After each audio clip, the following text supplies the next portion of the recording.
Hello students, आप लोग कैसे होंगे? अच्छे होंगे, स्वस्थ होंगे और पढ़ाई में व्यस्त होंगे। तो क्लास 12th के लिए न्यू वीडियो लाया हूँ जिसका चैप्टर नाम है जीवन की उत्पत्ति। जीवन की उत्पत्ति में पार्ट फर्स्ट है, इसका पार्ट पहला है जिसमें पृथ्वी पर जीवन का उद्भव कैसे हुआ। तो इस पर हम लोग टॉपिक्स पर चर्चा करेंगे, यानी ब्रह्मांड ब्रह्मांड तथा पृथ्वी का उद्भव, यानी origin of Cosmos and earth क्या है।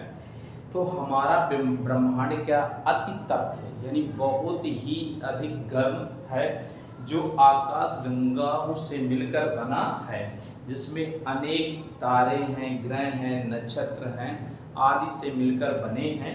और ये घने बादलों का एक और तथा धूल के कणों के बने होते हैं। हमारी पृथ्वी इस विशाल काय ब्रह्मांड में मात्र एक बिंदु या कण के समान पाई जाती है। तो समझिए, सोचिए कैसा होगा ये ब्रह्मांड, जिसमें क्या कहते हैं, ये लगभग 20,000 करोड़ यानी 200 मिलियन करोड़ से भी मिलियन से भी पूर्व इलम शब्द इलम पर, यानी पूर्व 20,000 करोड़ या हम 200 बिलियन में पूर्व इलम नामक पदार्थ का निर्माण हुआ है। और उससे मुख्य रूप से आदि पदार्थ से क्या बना है, उस समय अति तप्त था, विशाल था। कैसा था? अति तप्त था और विशाल था।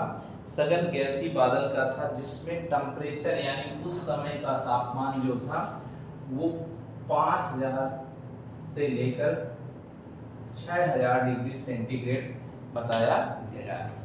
इसमें मुख्य रूप से अधिक थे, जिसमें क्या बने थे, इसमें इलेक्ट्रॉन है, प्रोटॉन है और न्यूट्रॉन तत्व प्राप्त हुए थे।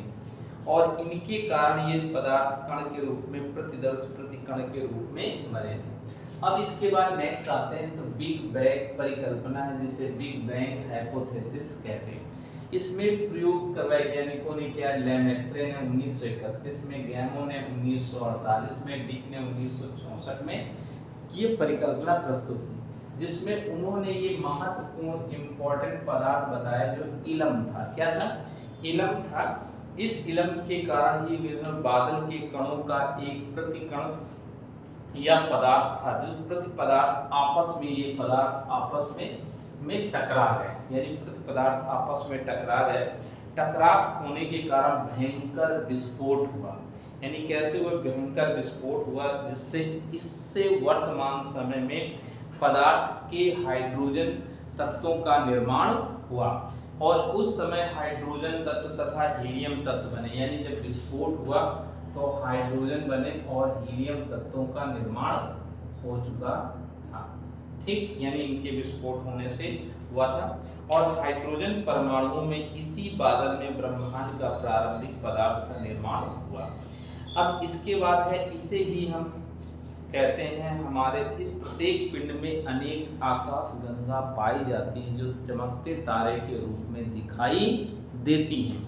जिसके अकॉर्डिंग हम देखते हैं कि इसमें सितारे, नक्षत्र बने। इसी को हम अंतरिक्ष का विकास कहते हैं, यानी यहीं पर अंतरिक्ष का विकास हुआ। अंतरिक्ष का विकास हुआ। ओके, यहाँ पर अंतरिक्ष का विकास हुआ। दूसरा पॉइंट आता कांट और लाप्लास का मत है, यानी दो वैज्ञानिक हैं, कांट लाप्लास कॉन्सेप्ट है। कांट ने 1755 में और लाप्लास ने 1796 में सिद्धांत दिया। इन्होंने बताया कि, इनके अनुसार बताया कि आज से लगभग 5 या 6 खरब वर्ष पूर्व, इन्होंने बताया कि 5 या 6 खरब वर्ष पूर्व, 5 से 6 खरब वर्ष पूर्व, ठीक है, यह 500 से 6 करोड़ वर्ष पूर्व हमारी आकाश गंगा ये कैसी थी? अति चपटी थी, अति तप्त थी और तेजी से घूमते हुए गैसीय पिंड थी। अति तप्त यानी अति तप्त, अति चपटी अति अति और तेजी से घूमते हुए, तेजी से घूमते हुए पिंड थे।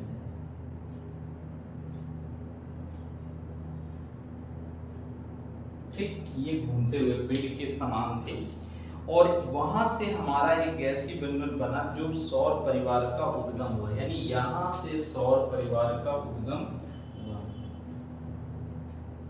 सौर परिवार का उद्गम हुआ। ठीक, अब ये उद्गम होने से क्या हुए, इसमें सूर्य, पृथ्वी, अन्य ग्रह सूर्य से टूट गया, यानी यहां से ये सूर्य है, ये सूर्य से टूटकर पृथ्वी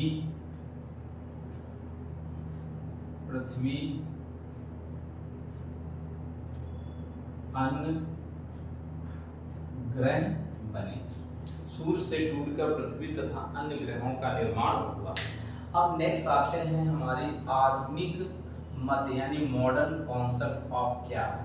इस मॉडर्न कॉन्सेप्ट के अनुसार जब हम लोग पढ़ते हैं, अनेक खगोलीय विद्यार्थी ने कहा था सूर्य के चारों ओर बादलों का घना पिंड था जो सूर्य के चारों ओर चक्कर लगाते थे और ये केंद्रीकरण के कारण विखंडित हो गए और गुरुत्वाकर्षण के कारण ये विभिन्न प्रकार के पिंड और तत्व उसके प्रति चक्कर लगाने से जो जहां पर स्थित था अपनी वेट यानी भार के अनुसार स्थितियां बनाना शुरू हो गया।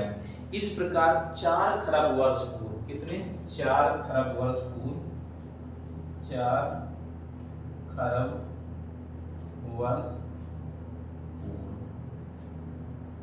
4 खरब वर्ष पूर्व मुख्य रूप से पृथ्वी एक दहते गोले के समान थी, जिस समय इसका तापमान बताया गया है, तापमान 5000 से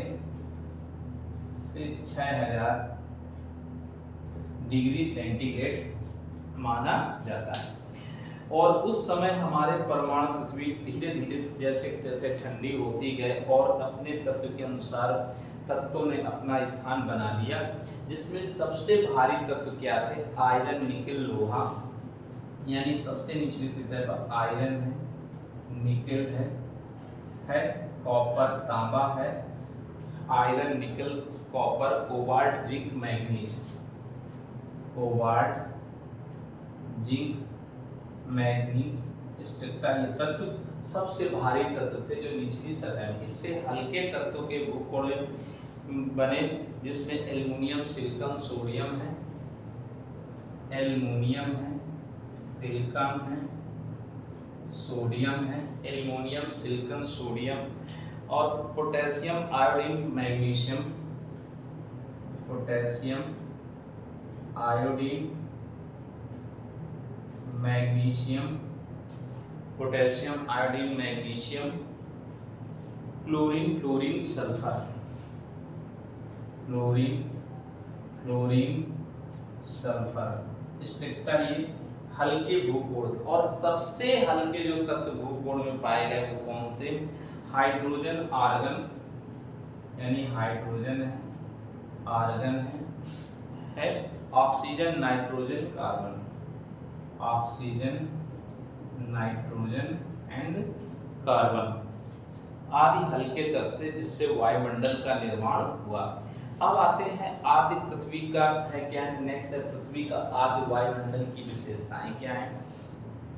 पृथ्वी आदि वायुमंडल में हाइड्रोजन का निर्माण हुआ, यानी हाइड्रोजन गैसें बनी और इनसे निर्माण होने के पश्चात मुख्य रूप से देखते हैं तो में सबसे अधिक 90% और सबसे अधिक क्रियाशील था, यानी यहाँ पर हाइड्रोजन जो था वो लगभग 90% था और अधिक क्रियाशील था, अधिक क्रियाशील भी था।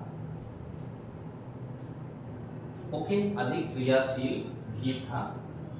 ओके, अब इसके अकॉर्डिंग देखते हैं तो इनके होने के कारण वायुमंडल में ऑक्सीजन के साथ सहयोग करके, यानी वायुमंडल में ऑक्सीजन के साथ सहयोग करके H2 बना दिया, फिर कार्बन के साथ सहयोग करके कार्बन डाइऑक्साइड बना दिया, फिर मुख्य रूप से नाइट्रोजन N2 बना दिया, नाइट्रोजन बना दिया, फिर नाइट्रोजन तैयार की। इसी के साथ अमोनिया और मेथिल साइनोज भी बने। यहाँ पर अमोनिया बन गई, फिर मेथिन बन गई और CN साइनोज भी का निर्माण हो गया। अब इसके बाद अनुकूलताएं, पृथ्वी के जीवन के अनुकूल बनने का रीजन क्या है। अब कुछ विशेषताएं क्या है। आज वायुमंडल में ऑक्सीजन के मुक्त परमाणु नहीं थे, बिल्कुल नहीं थे। अमोनिया, मेथिन और धीरे धीरे नाइट्रोजन और हाइड्रोजन का निर्माण होने लगा, जिससे प्रायः ये नहीं बनने लगे। लास्ट में आज वायुमंडल अपचायक के रूप में हुआ। अब पृथ्वी पर जीवन का अनुकूल बनना कैसे होगा। समय के साथ साथ पृथ्वी जो गर्म गोले के समान थी वो धीरे धीरे ठंडी होने लगी, ठंडी होते हुए और वो ठंडी होती गए, जिसके कारण क्या है, वायुमंडल में छाए हुए मीलों गहरे बादल जल के रूप में परिवर्तित हो गए और पृथ्वी पर बरसने लगे। जैसे पानी जैसे ही धधकती हुई पृथ्वी की सतह पर आया और तुरंत वाष्प बनकर वो उड़ गया और धीरे धीरे वायुमंडल में जा मिला, जहां पर यही क्रम लाखों वर्षों तक चलता रहा, जिससे पृथ्वी की सतह और अधिक ठंडी हो गई। जिस समय पृथ्वी का तापमान 100 डिग्री सेंटीग्रेड तक पहुंच गया, उस समय आज वायुमंडल में उपस्थित विभिन्न प्रकार के गैसों में का परिवर्तन हुआ, जिनमें से मुख्य रूप से पृथ्वी का तापमान में नीचे हुआ तो भूमि में से पर्वतों से नदियां बनी, पर्वतों से नदियां हैं, सरिताएं हैं, झरने हैं और फूट पड़े, जिससे झील, समुद्र और सागरों का निर्माण हुआ, यानी ये चीजें बन गई। और इसके बाद नेक्स्ट में आते हैं बने और वायुमंडल में अमोनिया, मेथिन, कार्बन डाइऑक्साइड, खनिज, लवण आदि प्रचुर मात्रा में बन गए। ये समुद्र में सब कुछ विलीन हो गए और विलीन होकर आदि जीव की उत्पत्ति होने में का निर्माण होने लगे। इस प्रकार ये जीवन की उत्पत्ति का प्रथम पार्ट है। इस चैनल को आप सब्सक्राइब करिए, लाइक करिए, बेल आइकन दबाइए, जिससे नेक्स्ट वीडियो आपको अवेलेबल हो सके। Okay, thanks.